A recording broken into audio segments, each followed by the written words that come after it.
Welcome to Nature and Community Nuggets. Again, I'm Holly Giles, and today we are going to talk about flower presses. Now, flower presses are something you might have heard of from generations before, but they're very easy to do with all ages. We talk about this in chapter 2 of our book, Blaze New Trails, in the nature study section. We do a whole study on wildflowers. And our boys learned how to make flower presses, and we do sell these when we're at conventions and we sell them online, but they're very easy to make. If you don't want to make one, use a heavy book. You can just very simply do pressed flowers. So today we are going to talk about zinnias. No, actually, I'm sorry, we're going to talk about violas. And I have some violas here. And in the springtime, they're very popular because they can tolerate a little bit of cold when it gets cool at night. They have very beautiful blooms, a lot of the purples and different colors. We have several different colors today. And we're going to show you how you can simply clip them off, press them. It takes at least a week, and then you can make beautiful things with them. I like to do this in the springtime and thinking ahead to different holidays. And what we've done in the past is to make bookmarks.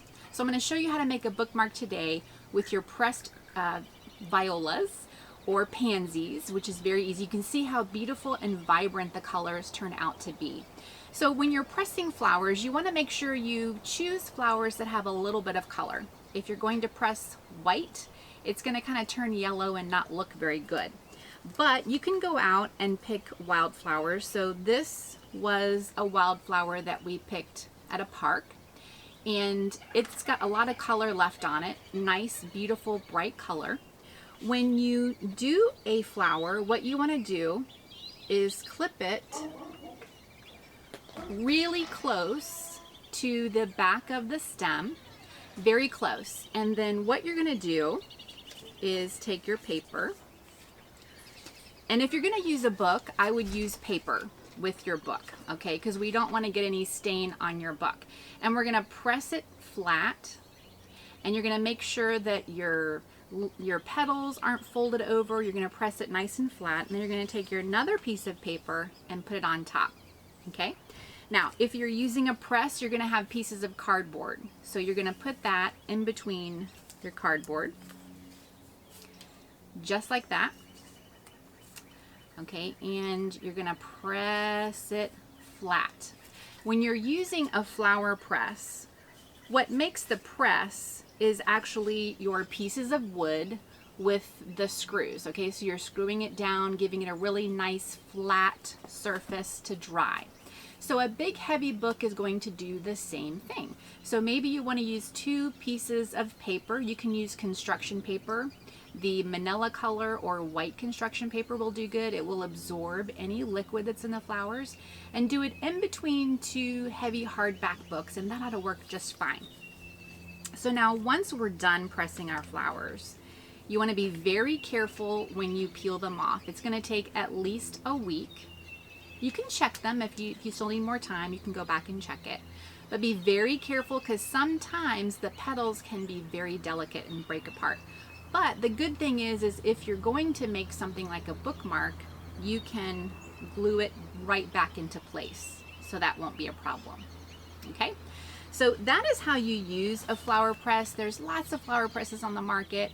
I haven't found one to be better than another. So if you can have an experience where you can make one with your children, the ones that we do are very simple. We like to sell them nice and plain so that children can paint them or decorate them and make them their own. And there's plenty of space to do lots of flowers throughout the season. And doing fern and something green works just as well too. So you can do lots of different things. Now, when you go to make a bookmark like we did, I used a piece of heavier duty paper. Sort of, you could use construction paper if you want to. So you want a little piece that's heavy duty. The kids can decorate it, color it, paint it, whatever they want to do. Then you can just use stick glue and glue on your pressed flowers wherever you want to. Any portion you can do that on. And then you're going to want to let that dry. And I would suggest letting it dry overnight, just so you don't have any glue coming through onto your laminate. Now, we have an electronic laminate machine where you put it in and you do a heat process. But you can also do it with just plain laminate that you can buy at a department store, at an office store, and it comes in sheets, so you can just, it's a peel and stick. And you're gonna wanna help if you have little kids with the peel and stick, because that can get a little bit messy. What I recommend is using the back side of a butter knife or something like that to get it nice and smooth, so when you peel it back, you'll lay one side of your bookmark on there and get that nice and smooth, rub all the bubbles out, then do the back side, rub all the bubbles out, leave plenty of space all around the bookmark to cut it down. Because when you cut it down, you're going to want to make sure that you leave space on the edge so that the bookmark doesn't come apart, because that's really easy to do. If the kids cut it right on the edge, you're going to have exposed paper and it's more likely to come apart. But if you leave some space, this is several years old. We just tied it with some string that we had. We had a little trinket to hang on there, and these are wonderful Mother's Day gifts. Gifts for moms, gifts for grandma, or just to keep for themselves if the kids made it, because you know, picking flowers, pressing them, doing all that is extending the learning. There's just a whole thing you can do with wildflowers at home. But I wanted to show you a quick and easy way that you can use a flower press this spring with flowers you buy at the store, some you might have in your yard, or when you go on a nature walk. Just remember those few simple things. If you're going on a walk, taking a little cup or something, and even leaving some stem on the flower till you get back home to press them is going to help in preserving the petals themselves. Again, using books or making a flower press on your own. You can check our membership site on how to do that, along with our Wildflower Watch. We have a whole course on that, doing all those different kinds of things. And of course, we don't want to clip all of the flowers off of our violas because they're gorgeous and beautiful. I love to use them on my porch. But you can watch, and just when they're getting ready to close up is the perfect time to press them. They still have lots of color, they're still beautiful and pliable, so they'll be able to lay flat for you and dry beautifully, and then you can preserve them for many years to come. So making a bookmark is just one way that you can use your dried flowers.